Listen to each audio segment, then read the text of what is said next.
give us a little bit more time. Let's wait for more people to log. All right, you guys can see me, right? Yeah, okay, good. All right, I think we should start this webinar session already. We shouldn't wait any longer. Okay. Okay, good afternoon, everyone. Welcome to the virtual brief of Piccadilly Grant. I'm certainly very honored and excited to finally unveil this development to you. I hope all of you are as excited as I am. The working team, the consultant has spent many months and hard work on this project, and I have to thank all the consultants and my colleagues for finally putting all of this together one more time. So without further ado, let me begin the presentation. Okay, let me first introduce the developers. It's actually developed by two very reputable developers in Singapore, CDL and MCL. This is also our very first JV together. Both developers have a proven track record for more than 50 years, and our track records are not only in Singapore, we also develop property across other nations. So the most recent and notable one from CDL are Irwell Hill Residences and Canning Hill Piers. And of course, from MCL, we have Margaretville and Leedon Green. All right. Let me introduce the presenters here for today.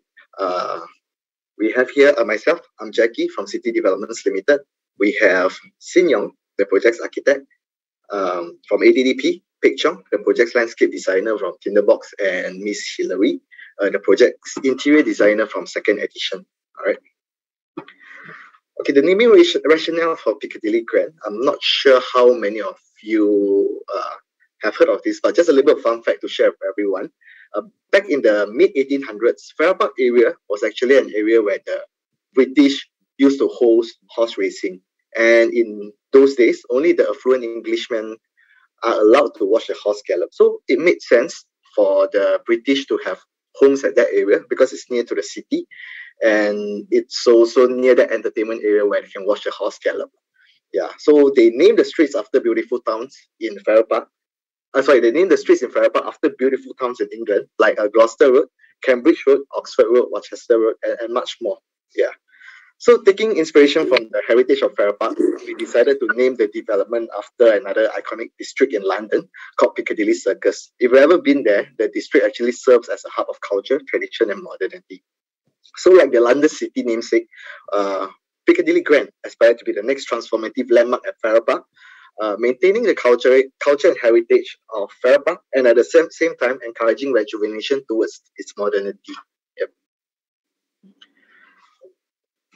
Piccadilly Grant will actually be a new city fringe integrated development because it's directly linked to Farrer Park MRT station, which is 2 stops with Dhoby Ghaut MRT interchange. It's also integrated with shops, F&B, and a childcare center. We also design it with 3 levels of activities, with 5 curated lifestyle zones, and of course 3 clubhouses to suit all kinds of lifestyle. And being conveniently and strategically located at its location is just a walking distance to a wide range of amenities. And it's also just a short drive away to Singapore CBD and Orchard Road. Yep. Okay. So Piccadilly Galleria is actually the commercial component of this development. So just below Piccadilly Grant, which is the residential, you have about 1,500 square meters of commercial offerings, which includes F&B and shops, and of course a childcare center as well. Yep. All right, some project information. I don't want to bore you with the details over here, but just to highlight to you guys, we're actually located at District 8, which is RCR, West of Core Central Region in Singapore. And we have about 23 stories in this project, and of course 3 blocks as well, and 407 units. Yep. A good range of unit mix available here. We have from 1 bedroom all the way to a 5-bedroom premium. Just to highlight to everyone, we actually have a 4-bedroom dual key as well. So because of the recent cooling measures that's introduced late last year, actually it gives the buyers more flexibility, and they can get to buy 1 unit without having to incur the additional ABSD as well. Yep. Okay, next. Project consultants, we have here the architect ADDP, landscape Tinderbox, our contractor, Chinacon and Interior Designer Second Edition. Yeah. Okay, some brief selling point over here. Farrer Park MRT, if you look at the MRT map, right, it's actually just 2 stops away to Dhoby Ghaut and 3 stops to Orchard Road, 4 stops to Raffles Place, and 5 stops to Telok Ayer and Bayfront, which is MBS. You can see how well connected these MRT station. This is, I mean, being a city fringe location, right? That's what it is. Yeah. Next. Okay. If you guys are familiar with that location, you will know that it's just like it's connected through an underpass to City Square Mall, which you have a range of amenities over there. You have your daily conveniences like FairPrice, your Food Republic. You even have a Don Don Donkey over there. And it's just, if that's not enough for you, it's just 2 MRT stops away to Plaza Singapore, which you have another good range of amenities over there. And SMU is also located at Plaza Singapore, at Dhoby Ghaut area lah. Yeah, and it's also just 5 minutes drive to Jalan Besar Sports Stadium. And that location, right, you actually have a good range of cafes, very, like, we call these artisanal cafes, where even you have pet cafes over there with a good range of options, and local food around that area. Too many good foods to be mentioned. Yeah. And it's just also 9 minutes drive away to Bugis Junction. Yes. To CBD, it's just 12 minutes drive. Personally, I live in that area. So actually on good days, right, 10 minutes, you will reach CBD. Yeah.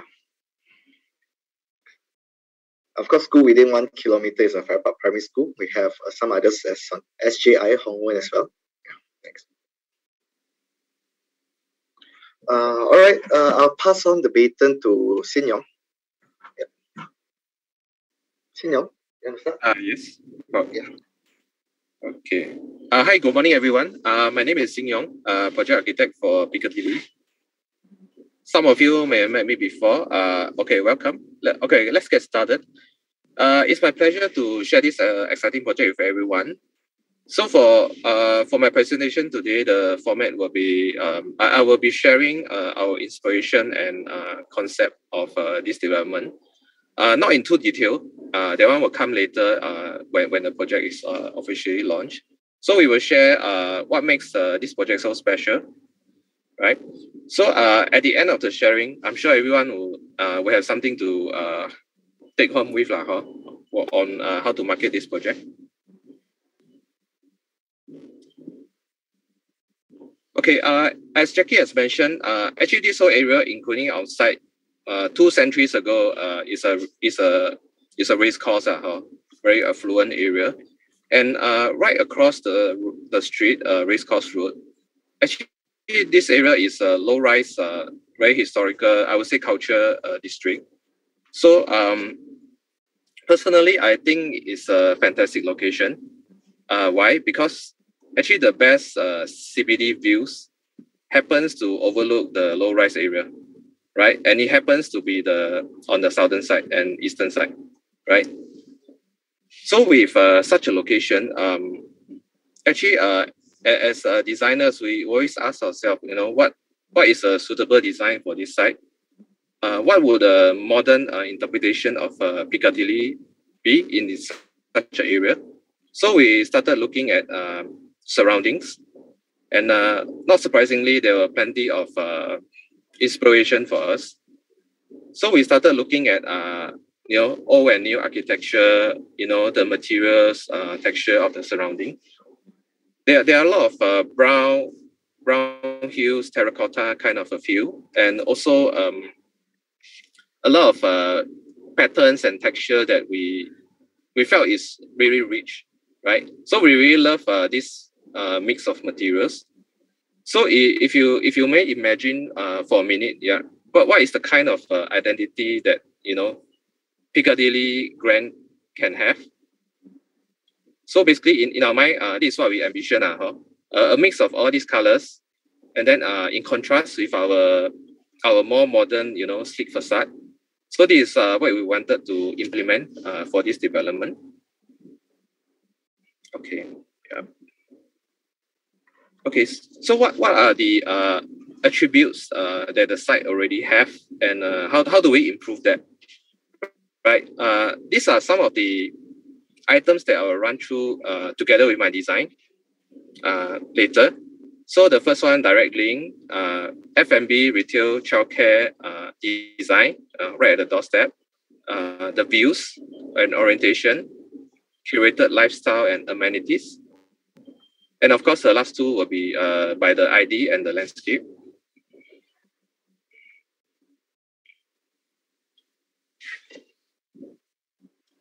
Okay, the first one actually is pretty obvious. I think you all will know that in our development there is an existing MRT station exit.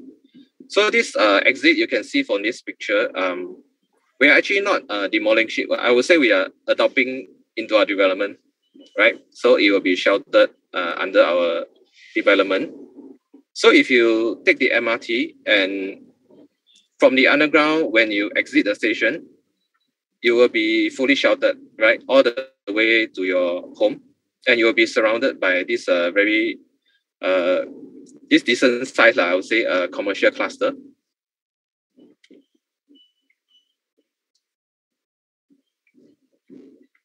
Right. So the way we designed this is actually we wanted the residents, right, when they go home, when they exit the MRT, they can do some shopping or tapao at the F&B and retail, and even pick up the kids at the childcare, and then they directly go back to their tower, right? All this under sheltered and within a very short walking distance. Okay, so in plan, this is how it looks like, right? So this one is the MRT exit. So it's surrounded by this cluster of F&B shops. There are 14 shops here. So, and the red color arrows basically are the sheltered links to the surrounding. The middle one is to HEB. The right leads all the way to Fair Park Primary and also HEB. Then on the left, if you look at the arrow, it actually passes by the three blue circles. Those are the lobbies to your individual tower, depending where you live. And of course, lastly, we have designed a grand lobby entrance that also leads to the clubhouse. We will share more details on that later.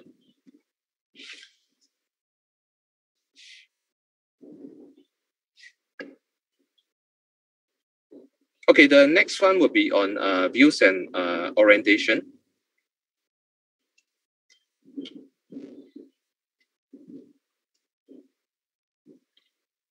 Okay, as I mentioned, not many sites have the opportunity to have to really orientate your building true north-south and still have a great view to CBD and surrounding, right? So this is one such development.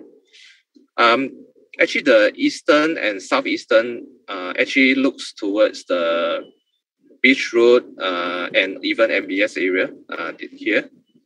The southwestern, which is at this corner, actually you'll be looking at Orchard Central and Somerset direction. The north will be unblocked views, right?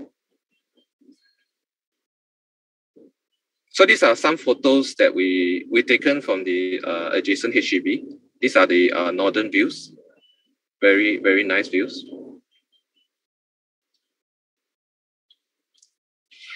And of course, the eastern and southern views are towards Beach Road, Concourse, and MBS area. You will get a glimpse of the sea, but that's very far away. Right? But basically, the whole city is here. And the southwestern, in this picture, this is Orchard Central, this is Singtel and Somerset. So these are also fantastic views, right? So this is our site plan. I will touch on just a general planning and concept. The landscape will go into details later. So a few points that I want to emphasize. Okay, number one, oriented true north-south. You look at the north point here. The buildings are all true north-south. Number two, the blocks are all staggered. You can see they are not blocking each other, they are staggered. The staggering allows these units to have a view to the city, right? So this is what we wanted to do. And thirdly, basically the large units are all along this side. You can see the stack 1, stack 2, and all these 4 and 5 bathers. Okay, so they get good unblocked views and landscape views, right? Jackie, yeah.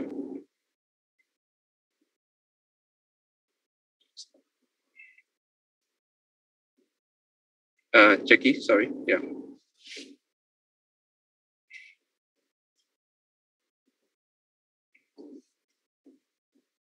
Jackie, can you reshare the slides? Thank you. Okay.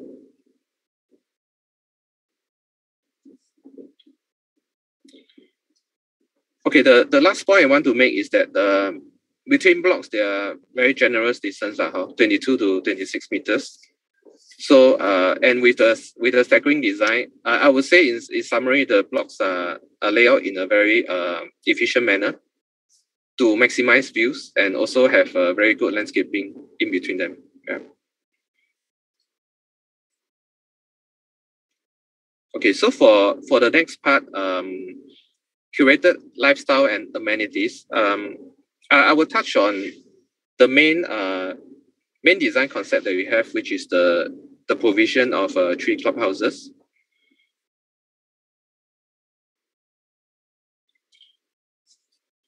Actually, we started this idea because we felt that it's quite an urbanized site. So there will be, working professionals, there'll be rentals, there are very different groups of people with different functions. So we wanted different clubhouses to cater for public, semi-public, and private use. So we came up with this idea of having 3 clubhouses for different groups. So in diagrammatic wise, the clubhouse 1 happens at ground floor. It also acts as an arrival lounge, a grand lobby. Clubhouse 2 is a cluster of co-working, wellness, and dining. This will be at level 3 and 4. And lastly, the third clubhouse will be the main one. You have your function room, your gym, changing room, everything there. Okay, I'll go into details on these few functions. Okay, this is the view from Racecourse Road. So I will touch a bit on the podium before I go into the clubhouses. Okay, the first story I've mentioned, generally retail and childcare, right? And 1 grand lobby. Second and third are car park. And then third and fourth over here are actually the landscape area. So in this rendering, I think you can see the most outstanding portion is actually the middle, the box over here, right? So actually what we wanted to do is to showcase the clubhouse as a light box and a statement along Racecourse Road. So what do? We bring down the amenities and the architecture to the first story, right? So at the first story, there is a very nice arrival lounge, right? Actually, if you notice, right, for mixed development, grand arrival for residents are sometimes lacking because most of the ground floor are taken up by retail and all that. So we wanted to give this back to the residents, something that very grand for them to come home to. For the third and fourth story, this is our clubhouse 2. Basically, you have dining room, wellness, and also the co-working. So this is the second cluster. I would say it's semi-public, right? You can have functions here, private chef, and all that. So this is a second cluster. The main clubhouse, which is the largest one, we call the social clubhouse, will be your gym, your changing room, your 2 function room. These are right beside the pool, right? So this is the more active zone for the residents. So this concludes the idea of the the three separate clubhouses that we specifically designed to cater for the different groups of users, right, that we have for Piccadilly. So actually this is another view I just wanted to share from Gloucester Road. Okay, this is Gloucester Road on the right. So the retail actually spreads all the way to Gloucester Road. So along this whole junction and corner, right? Actually, in future we expect it to be very very bustling and very lively because of all this retail, and there's a lot of footfall over here. Okay, I'm going to end my portion with two more slides, green features and smart home.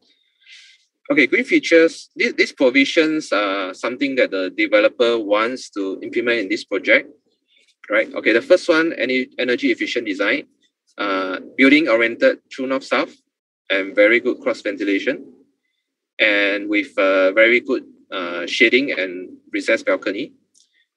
The second one, environmental quality and protection, basically the thematic landscapes and water feature, and low VOC paints for internal. Energy efficient aircon for all units, LED for light fittings, energy efficient lifts.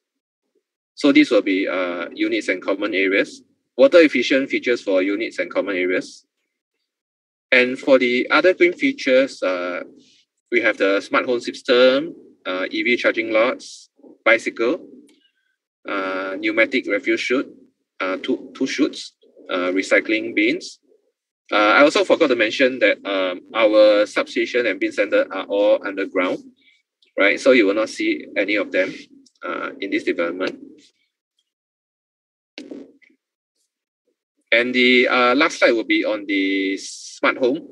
Basically, smart home system with IP camera, aircon control, app for security, intercom, amenities, booking, and lifestyle services. So all this happen in the app for all the facilities booking. That's all I have. Thank you for your attention. I will hand over to Peng Chong to brief on the landscape design. Thank you.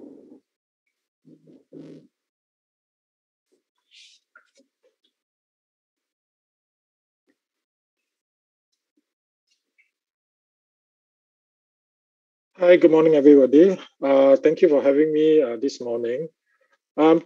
Just for the next 5 minutes, I'm just gonna bring the meeting through the idea behind the landscape design.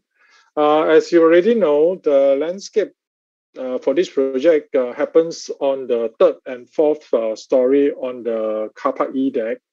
What we have done was actually to design spaces divided into four spaces that is created by the building. So there's 2 garden zone and 2 zone of garden that's related to the pool. So which is what you see on the diagram on my right.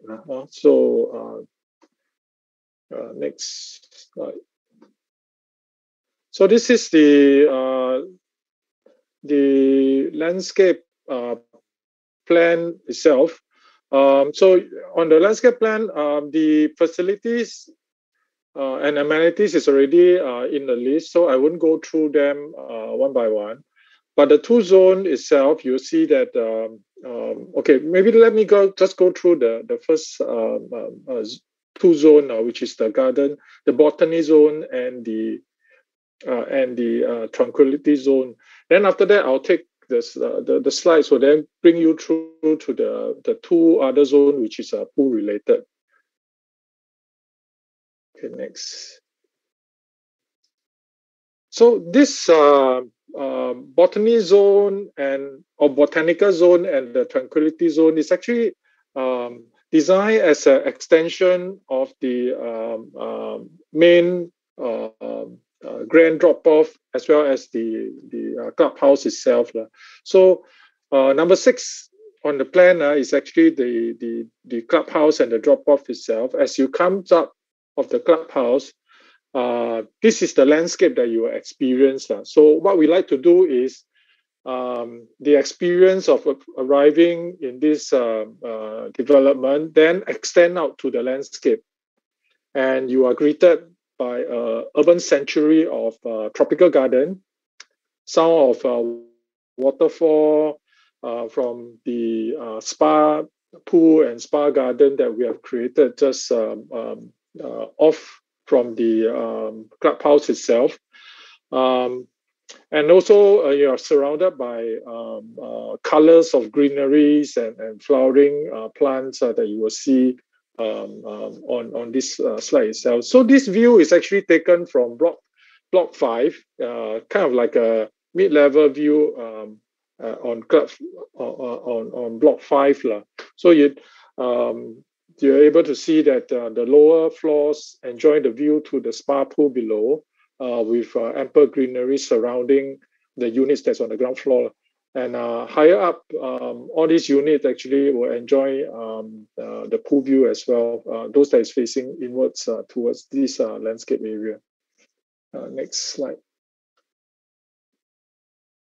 So next, we go into the other zone. We call this the vitality zone. This is where our main pool is going to be. It's a 30-meter lap or 35-meter lap pool, about 5 swimming lane. So what we have designed is to have pool deck on one side and infinity edge or overflowing infinity edge on the other side. The unit on the ground floor actually had a garden right in front of them that buffer them away from the pool. But if they all get all the unit that is facing this zone, then enjoy the pool view into this area as well. So these are the rendering that is being prepared for this area. As you can see, the pool itself is designed almost like any resort pool that you will see in any high-end resort. What we have done is also creating small little spaces in the landscape that the residents can chill out in. Landscape pavilion that is poolside, and also garden cabana that is within the garden space itself. The idea is that, with the experience of going through this pandemic, the home is no longer just living room, bedrooms, kitchen. It has become also workplace, meeting room, classroom, tuition center, and all that. So with multi-use and all that, obviously there'll be times when perhaps user would just like to come down to the garden, use some of this space, maybe to chill out, or even to just conduct a Zoom meeting or listen to a webinar like this one that we have. So it's something that I think would be quite popular, and if we have spaces that is kind of semi-private, that one can enjoy within the garden as well. Next.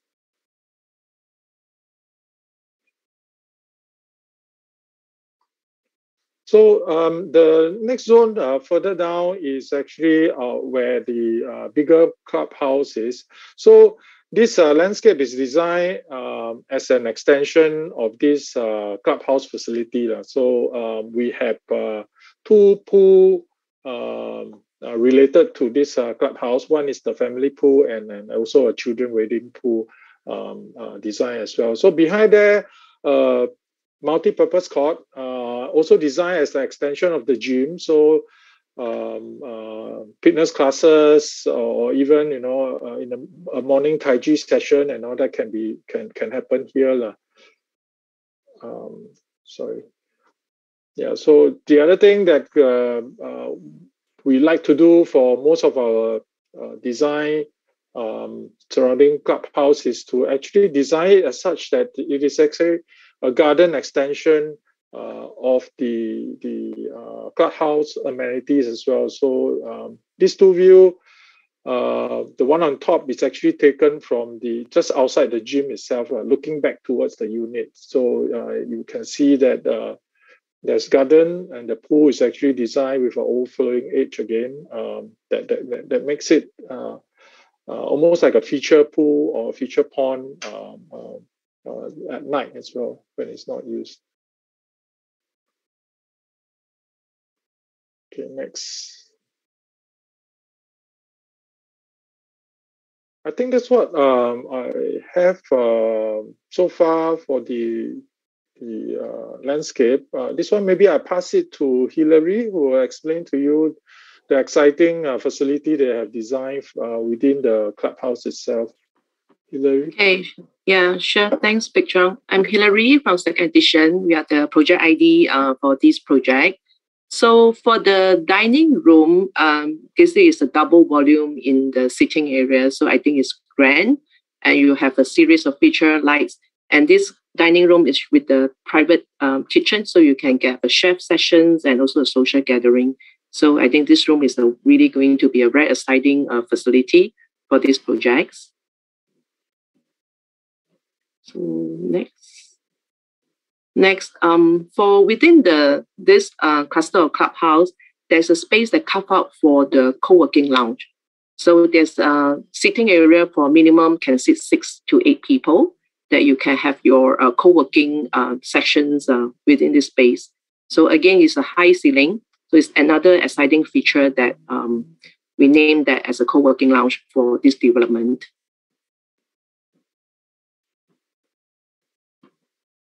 So lastly, before I go to the ID, actually this arrival lobby and the lounge is something we felt that personally I felt that's very, very unique. You come home to a lounge and it's a lobby that leading to your own units.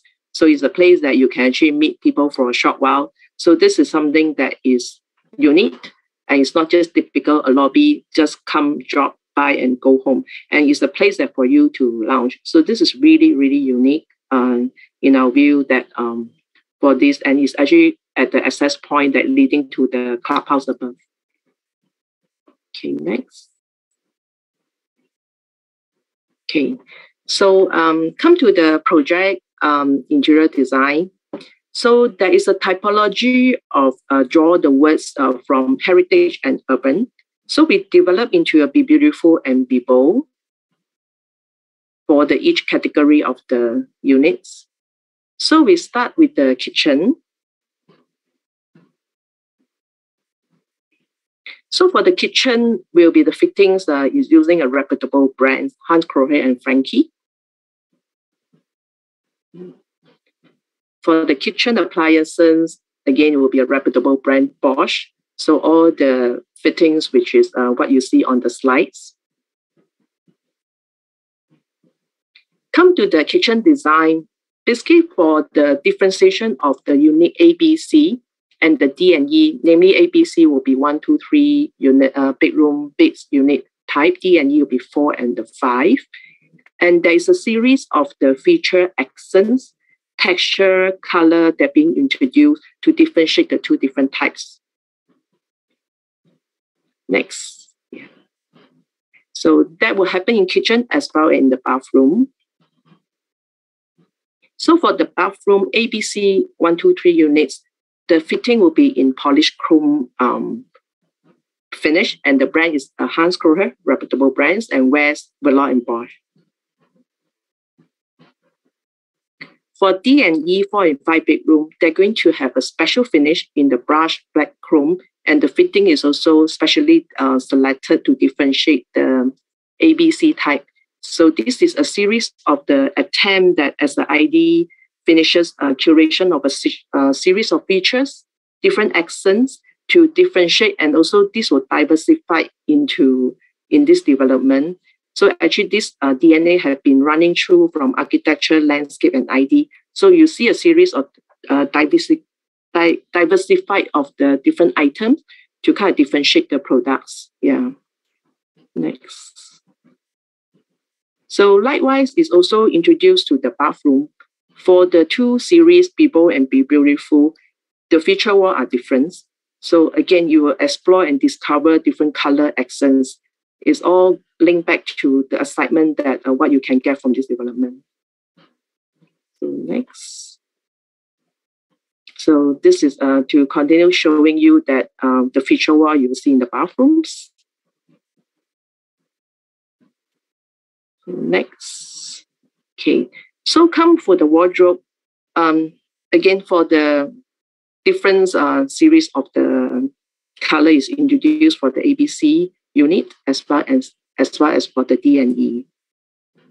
So next. So everything you need in the wardrobe is provided. So for the master, they will introduce a getting ready unit, which is both applied to the master bedroom with a side dresser and with a mirror for makeups and for getting ready. So we call it getting ready units that being introduced for the master wardrobe. Next. So for the common wardrobe is also a well-equipped wardrobe with the drawer and the hanging.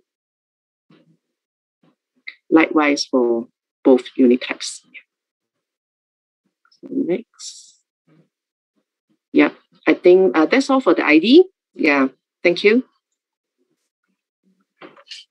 All right. Thank you, Hilary, Pek Chong, and Sing Yong for that very informative and very informative presentation. I hope we managed to get all of the participants here excited for today. Yeah. So just a summary of what we've gone through today. The selling points of Piccadilly Grand, we actually listed out 10 points. Firstly, it's actually located in a prime city fringe location, located in the RCR region in Singapore. And of course, it's integrated with commercial components like retail, F&B, and a childcare center. And also designed with a good range of thoughtful facilities with 3 clubhouses and 5 curated lifestyle zones. And also fitted with branded kitchen appliances, quality fittings, like a Bosch, Hans Grohe, and B&B. And not forgetting, it's also directly linked to Farrer Park MRT station, which is only 2 stops away to Dhoby Ghaut MRT interchange. It's also well connected to the Singapore city centre and just 18 minutes drive to Changi Airport and Jewel. And you have tons of amenities within reach. And also, last but not least, is also developed by 2 established developers in Singapore, which are CDL and MCL. All right. Okay. This is just a location map of the actual location and where our sales gallery is located at. We are firming up our dates for the physical brief. We'll let your IC know once the dates are confirmed, and we look forward to seeing you at our sales gallery very soon. Yeah. Okay, with that, we have come to the end of our presentation today, and let me thank everyone once more, consultants, my colleagues, and also the participants here today. So maybe we can go through some of the Q&A that we have seen over here, that's listed today. Okay, so unfortunately, I cannot answer every question over here. Yeah, but I'll try. We'll do our best to manage as much. Okay. Okay, basically, I think the first questions, one of the most common questions that I see over here is actually if the retail component will actually be managed by, is it like we'll be selling or we'll be managing it on our own, right? So firstly, we will manage it on our own first, but it's one whole strata lot basically. So if we're to sell, we also need to sell everything. Yeah. Okay. Sorry, give me a second.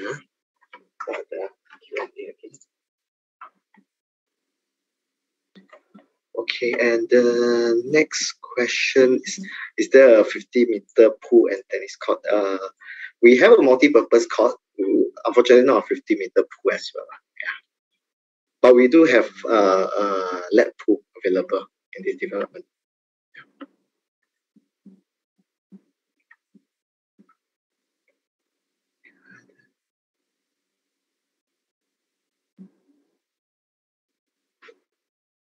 Okay, for questions like indicative pricing, all this, we will only announce it at the later part, when closer to the date of the preview and the sales launch. Yeah.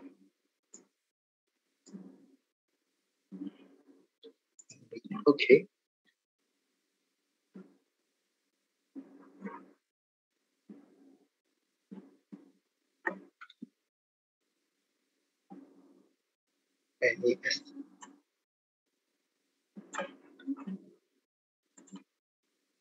Okay, I think, yeah, that's all we have for today. All right. So with that, I thank everyone once again. The next part is actually we have prepared a segment from UOB bankers to go through with you guys on the latest UOB packages available.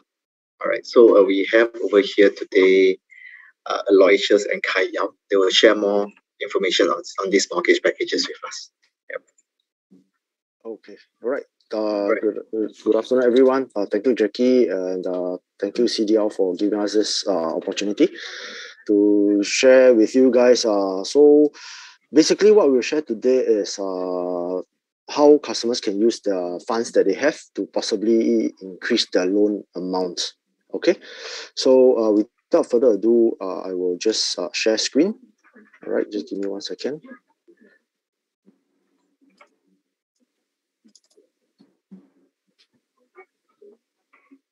Right. Can we all see the screen?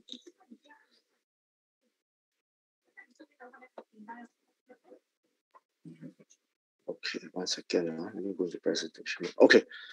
So today what we'll be sharing is how we can stretch your client's maximum purchase price using eligible financial assets, or EFA for short. Okay. So first and foremost, we'll look into how we recognize clients' income when it comes to loan applications. All right. Okay, then we move on to the next slide. All right. So for variable or foreign income, so for variable, it means like for the most part, it's clients who are drawing mainly commission, okay, or deriving their income from overseas. Okay, so all this, right, we will recognize 70% of their income drawn in the last 12 months. Okay, so we will need the relevant payslip, salary crediting statements, and the relevant tax statement from their country where they're working. Okay, and then for rental income, for Singapore properties, we will only recognize 70% of the monthly rental income. Okay, and this rental income, the lease of the rental must be valid for 6 months or more, and it has to be stamped by IRAS accordingly. Okay, before we can take in the 70% of that rental income. Okay, but of course, this property is to be sold before they buy the next one. Then, of course, we cannot take in the rental income anymore, because this rental income will cease in time to come unless this property is still ongoing. Okay, in terms of the rental income. All right, and then we'll move on very quickly to eligible financial assets. So if let's say we have foreign clients or very so-called high net worth clients, okay, they are likely to have deposits or stocks and shares investments. Okay, so with the prescribed MAS guidelines, okay, we can recognize the usage of these eligible financial assets for income computation. So very quickly, we can look through here. Okay, we're including income streams. Okay, financial institutes must apply a relevant haircut to it. Okay, so amortization schedule over 48 months. Basically, this is what we call a pledging of income. Okay, so this will be needed to be locked with the bank for the next 4 years. All right, so in the next slide, we will go into more details of all these eligible financial assets as well. Okay, which will be clearer.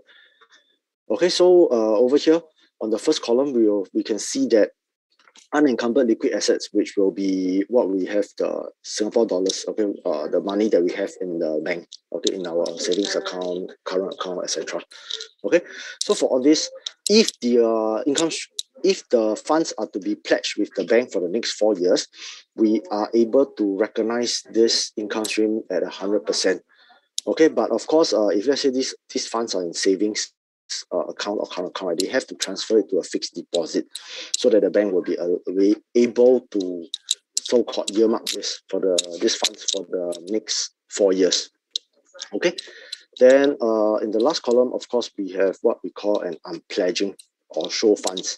So if let's say clients are not comfortable to lock down their money for the next 4 years, we can do showing of funds in their accounts, and this has to be done for 2 times. However, for this, we will only be able to recognize 30% of that. So if you can see that, how the math works is that for pledging, it will be lesser. And then for showing, right, it will be significantly higher. So for example, the pledged funds needed is 100,000. If they are to show it unpledge it instead of pledging it, then it will have to be, in this instance, about 333,333 or 334,000 if you round that up. Okay. Then for other assets, okay, so other assets, basically they need to have a secondary market or a reasonable basis for recognition. Okay, so some of these will include foreign currency deposits. Okay, so the banks also have foreign currency accounts. Okay, and then we also have the gold. If clients have gold with the bank, they can also use it as a collateral, so-called as an income stream. Okay, then stocks and shares, unit trusts, etc., can also be recognized. But of course, stocks and shares has to be traded on the SGX.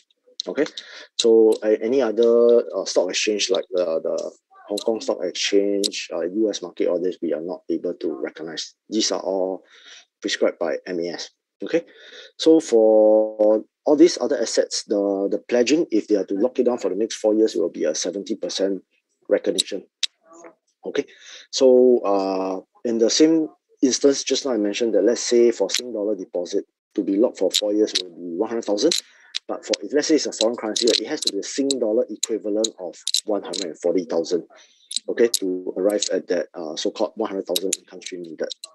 Okay, and then if it's for showing or unpledging, the recognition is still the same. It will still be at 30% haircut. Okay, then okay, so over here, on this next slide, we will talk about how the showing of funds work.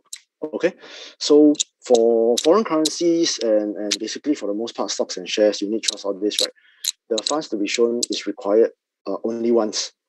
Okay, so that is at a point of the loan offer acceptance or the LO acceptance, if you will. Okay, so that is the one and only time that the bank needs to cite it, after which the clients can so-called utilize the funds, etc. Okay, but if it's Sing dollars, okay, Sing dollar deposit, then the showing has to be done twice. So the first time has to be done at the point of loan offer acceptance, and the second time has to be done prior to the first loan disbursement. Okay, so for new launch, we all understand that the loan disbursement is progressive. Okay, for the most part. So the second time this needs to be shown is at the point of first loan disbursement, after which the second and thereafter disbursements, these funds need not be shown again. So that is what we meant by the 2 times showing. Okay, for Sing dollars. All right. Then we move on to the next one. Okay, so for the next few slides, we have a few case studies and examples that we can potentially help our clients to get a higher loan amount. Okay, so in this example, okay, both clients are 30 years of age and earns an income of $5,000 each. Okay, so based on the latest TDSR framework, which is now cut to 55%, okay, so we can see at the top over there, the max loan that these clients are eligible for will be at about 1.224 million. Okay, and assuming this is at a 75% loan to value, okay, then the maximum purchase price based on the income will be 1.633 million. Okay, and then somewhere in the middle, you can see that how much cash you need to prepare, how much CPF, etc., buyer's stamp duty, all this. Okay, so not to worry, you guys need not so-called punch the calculators to work out this number. Okay, you guys can always go to UOB website, okay, or just simply Google UOB TDSR calculator.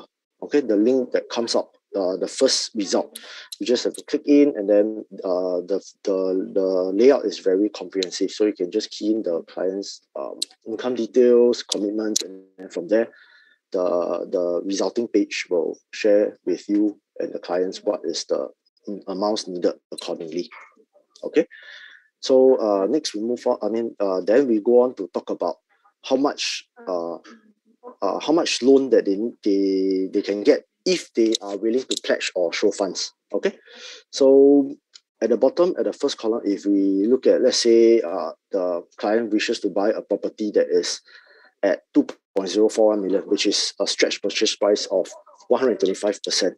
Okay, then the new loan amount will be 1.531 million. So we can see that there is a shortfall loan needed of about 306,000. Okay, so in this instance, for a 30-year-old client, okay, the amount of pledging that they need to do will be at 120,000. Okay, for Sing dollar deposits. If they pledge other assets, okay, in this instance, will be at a value of about 171,000 or 172,000 if you round that up. Okay, and then if they do a show funds, it will be 400,000. Okay, and then we look at the next few columns at 150% and 175% stretch purchase price. Okay, so let's say the client wishes to buy up to 2.857 million, which is 175% stretch. Okay, the loan shortfall will be 918,000, and the pledging that they need to do will be 360,000, and the show funds all the way at the bottom will be 1.2 million.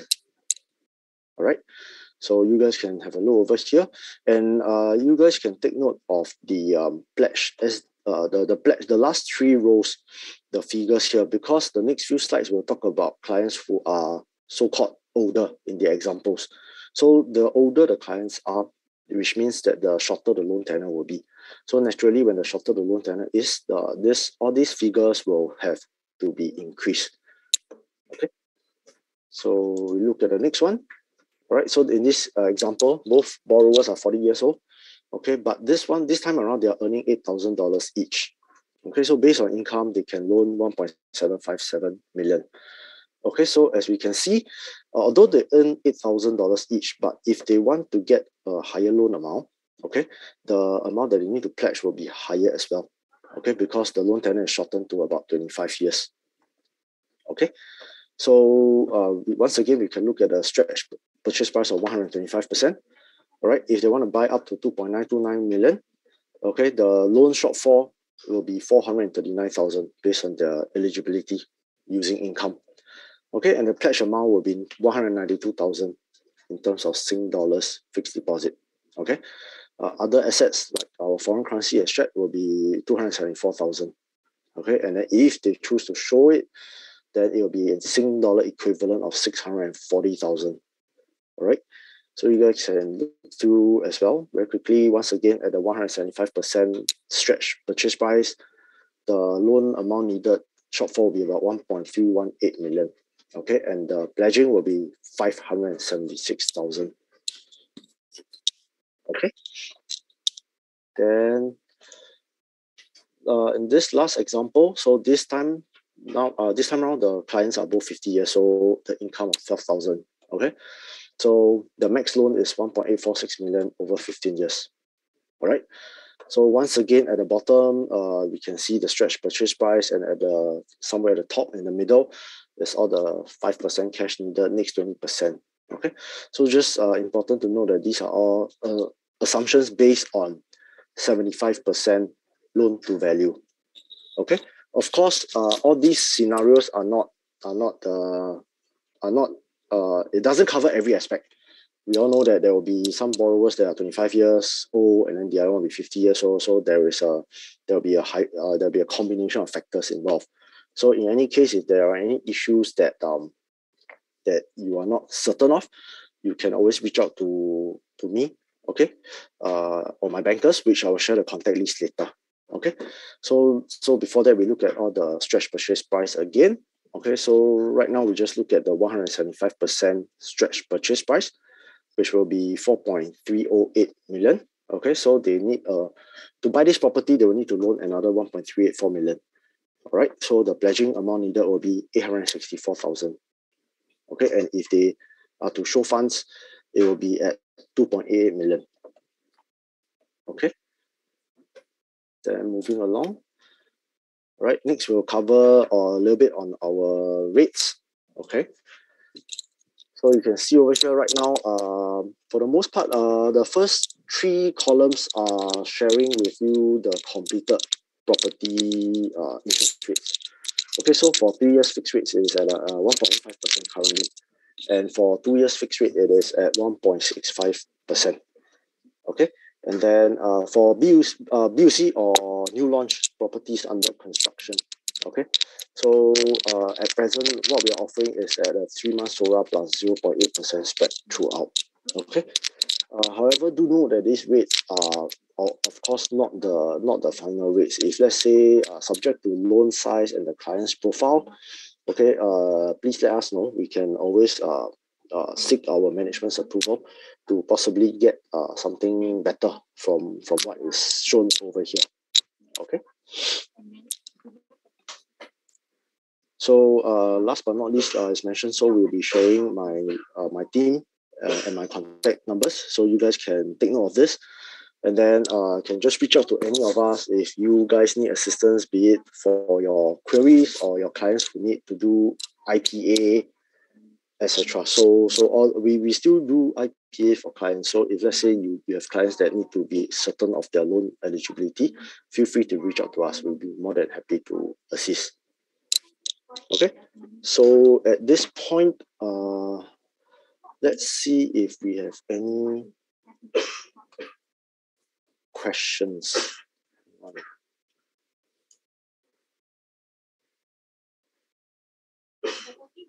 All right, I think if you guys have any questions, you guys can, it's better for you guys to contact Lycius directly, right? Since you guys have this number right now.